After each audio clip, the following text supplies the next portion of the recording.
All right, everyone, so here's the second video. I apologize if the other one was flipped from the way you probably wanted to see it.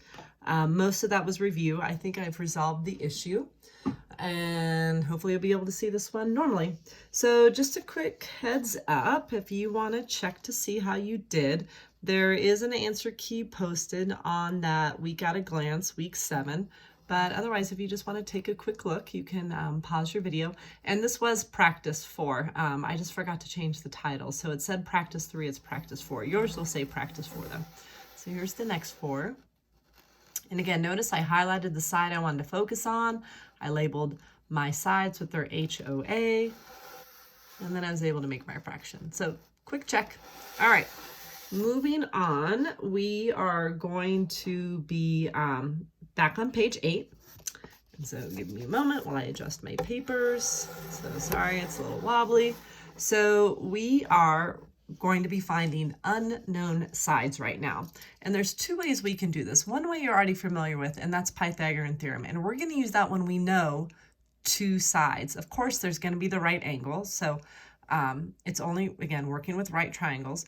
We can also use something else, SOHCAHTOA, sine, cosine, tangent, when we know different pieces of information. So we're going to have to know at least one side and then one angle, and that one angle has to be not the 90-degree angle. So the 90-degree angle is just reminding you that we can use either option, but you will need to know another angle like the 29 or the 67. All right? And again, just one more reminder, if you have not done so, press that mode button right here so this option shows up, and scroll down to that radian and degree line and scroll over to the right for a degree and make sure it's highlighted. And if it's not, you just hit enter so that it is highlighted. All right, when you complete the practice 4, the directions are going to say round to the nearest tenth. And so that's what we're going to do up here on this practice as well. So I'm back in the main screen. If you're wondering how did I do that, I just pressed second in mode. And so what we're going to do is just get a couple of these set up, and then I'm going to walk you more through the calculator directions. All right. So we are given the following triangle. We'll be finding X and Y. Now, when you do the practice, you're actually only going to have to find one side. So this kind of might start out as a little tougher. So what we need to do is focus on the angle they gave us. So the 29 or the 67. Now there is an option. I could use, my calculator and take 180 and subtract the 90 and the 29 to find that angle and use that one instead, but that just requires more work. So let's just use the angle that they're going to give us. And now based on this angle, I'm going to label my sides. So I'm going to call them O for opposite right here. There's my hypotenuse, and there is my adjacent. So you're just going to have to figure out which side you want to find first. So let's just start with the opposite. So a reminder, here's our little saying, SOHCAHTOA, because you can't quite see it in the video, right? You can see Pythagorean Theorem. So what I'm going to do is check to see what do I know, and I should have done that first. So I know one side and one angle. So I'll be using my SOHCAHTOA here. So based on this angle, let's say we decide to find X first. Okay, so X is, I need to find the opposite, and I know the hypotenuse. So since I need to find the opposite and I know the hypotenuse, I'll be using sine. So I'm going to set it up sine. And this time, instead of a letter, what I'll be doing is putting in my angle amount. So 29, and that's going to equal my opposite. So I'm going to go ahead and just call it X over my hypotenuse. And just getting that set up. All right. And so now what I'm going to do is, maybe with a different color, is I'm going to look at how would I solve for Y, my adjacent. So again, since this is adjacent to 29, adjacent, and I know the hypotenuse, A and H, I'll be using cosine. So I'll put cosine of my angle amount. And just a reminder, this is to find Y. And I'll take the adjacent that I'm looking for, and I'll put a Y there over my hypotenuse. And if you would rather switch out the letters H, O, and A instead of X and Y, you can. maybe I'll do that in the next one. I just worry that sometimes we'll think the O is a 0, so maybe we'll make it look a little different. So at this point, all we have to do is what we did in our last chapter, and we are going to be doing cross products to solve for x. All right, so I'm going to set these over 1. And cross products, you will need your calculator. I'm going to show you very specifically how we're about to type this in a moment, so make sure you have that ready. And what I would do is I would do x times 1, multiply this way for x, and then that would equal the sine of 29. I will be putting this in parentheses now. It's very important to put that in parentheses, times 8.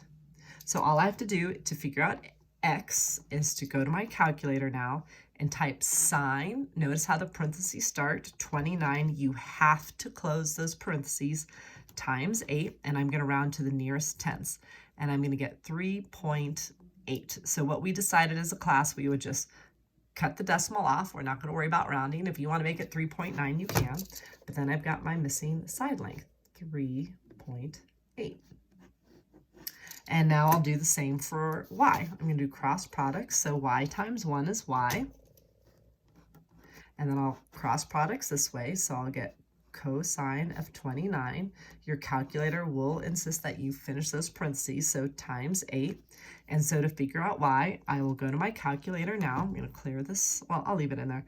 Cosine, parentheses start, 29. I close those parentheses, times 8. And I get 6.9. So, 6.99, we could just maybe say it's basically 7 if you want. That's a good one to round. All right, and then I've got my two sides. So how do you see if you're right? What's a good way to see? Well, this is a right triangle, and what I could do is I'm going to go up to my Pythagorean Theorem and just do a little modification and just write it as the hypotenuse squared here, and then you take your opposite squared plus your adjacent squared.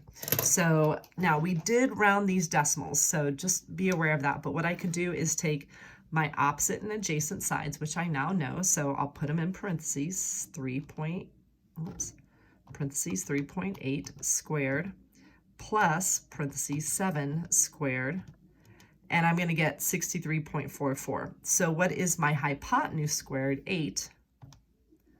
Let me put that in parentheses. Always smart to put your number in parentheses before you take it to an exponent or a power.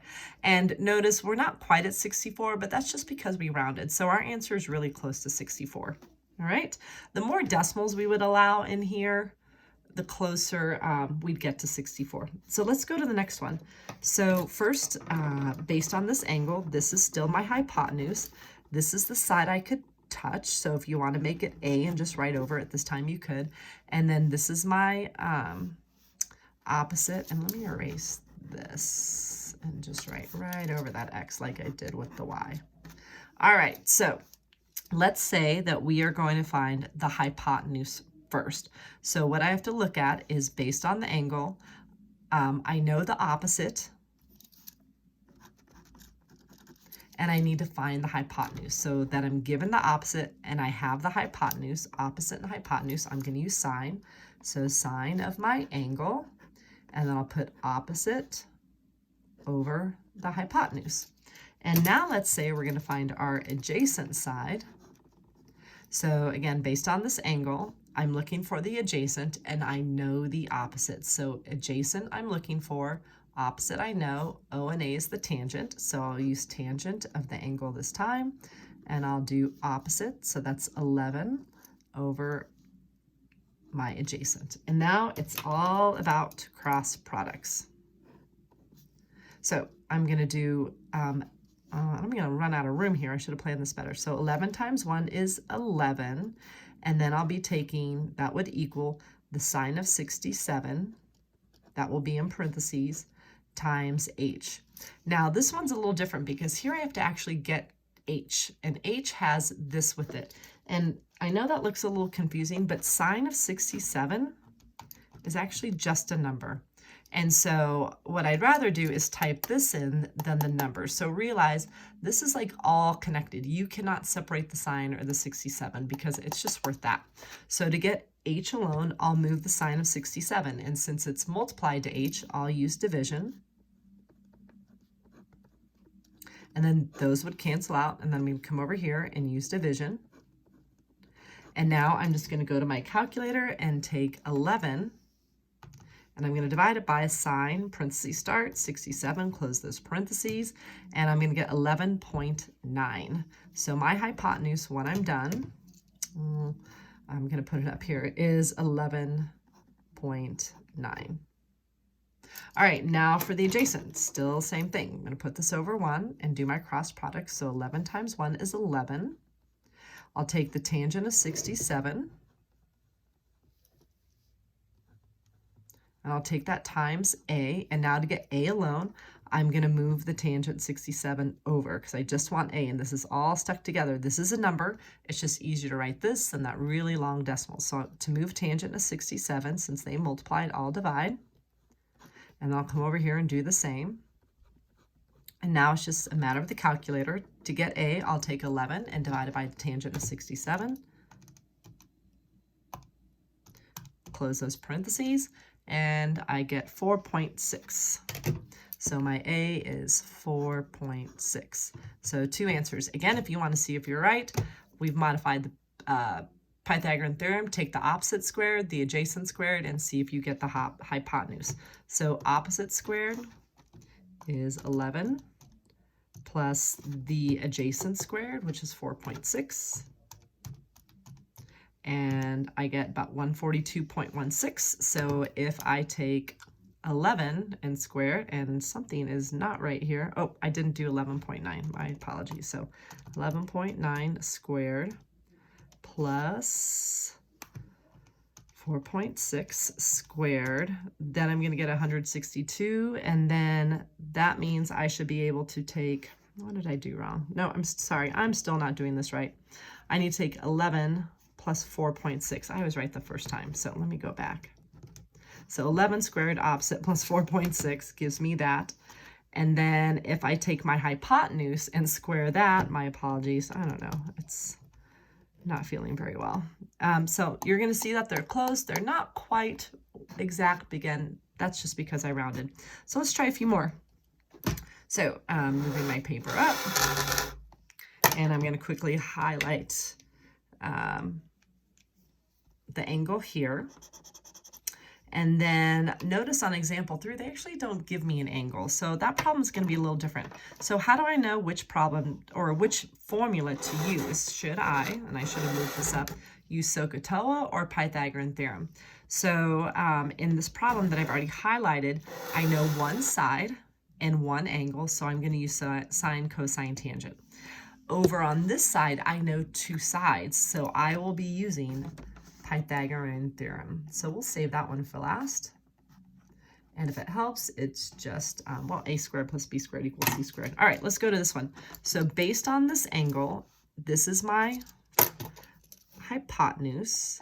This side is opposite. It's the side I'd have to throw the ball at, and this side is adjacent. Again, hypotenuse is also adjacent, but it always gets to be the hypotenuse. It overrules adjacent status.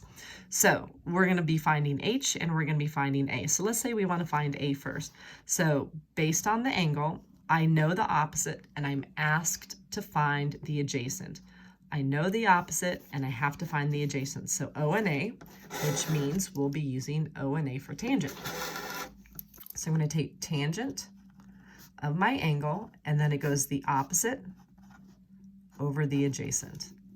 And then when I want to solve for my hypotenuse, since I know the opposite and I need to find the hypotenuse, OH, I'll be using sine for, oops, you can't quite see that, OH. So sine of the hypotenuse, whatever, sorry, not H there, 40, jump the gun, and that's going to equal opposite over hypotenuse, which I don't know. And now we can do our cross product. So I'm going to put it over 1. 10 times 1 is 10, and that will equal tangent of 40. Put it in parentheses, times a. And now to get a, I need to move all of tangent 40, so I'm going to divide it. And then I'm going to come over here and do the same thing. Whatever you do to one side, you do to the other. And now all I have to do is go to my calculator and type in 10 divided by tangent 40, and I get 11.9. So my hypotenuse is 11.9. And now the next one, cross products, sorry, not the hypotenuse. I am just messing up A. All right, I catch my mistakes though. All right, over 1, 10 times 1 is 10. And this time I'll do sine of 40, put those parentheses on there, times my h. And now to get h, I'm going to divide by sine of 40, because they're multiplied, so I have to undo that with division, so sine of 40. And now I just have to type 10 divided by sine of 40 into my calculator. And I get 15.5. So the hypotenuse is 15.5.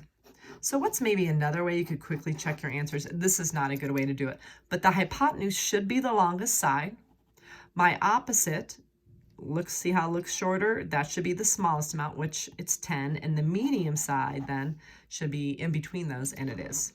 All right, last one, just one quick review. Since I only know sides here, I will use Pythagorean Theorem. This is my hypotenuse, and then one of these can be A, one of these can be.